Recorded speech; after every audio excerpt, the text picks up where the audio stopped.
राऊतसाहेब, बीडमधली जी परिस्थिती आहे संवेदनशील बनलेलं आहे. अनेक व्हिडिओ समोर येत आहेत की ज्यात तरुण रस्त्यावर पिस्तुलानं गोळीबार करत आहेत. अनेकांकडे शस्त्रांचे परवाने आहेत आणि अशा वेळेस हे सगळं प्रकरण घडल्यानंतर सगळ्यात आधी बीडमधले सगळे शस्त्र परवाने रद्द केले पाहिजे तात्काळ आणि शस्त्र जमा केली पाहिजे.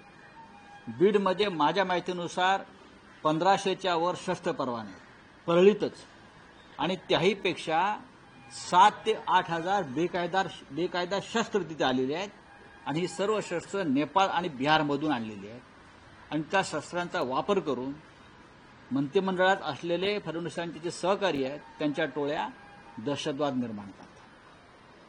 हे अगदी फडणवीसांनी मान्य करावं आणि स्वीकारावं. खरं म्हणजे मी कालही म्हणालो, राज्यघटनेमध्ये तशी तरतूद नाही. राज्यघटनेत तशी तरतूद नाही की एका जिल्ह्यामध्ये राष्ट्रपती शासन लावावं.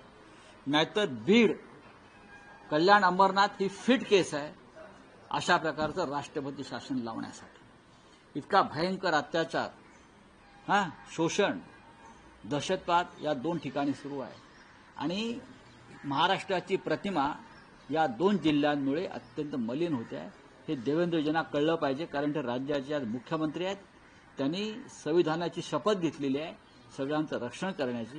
मी मगाशी आकडा सांगितला, 38पेक्षा जास्त लाडक्या बहिणीचं कुंकू ज्या पद्धतीनं पुसलं गेलंय हत्या करून.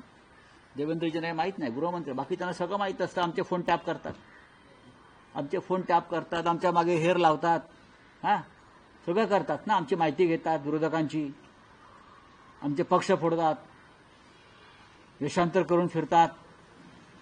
देवेंद्रजींनी वेषांतर करून परळीमध्ये फिरावं.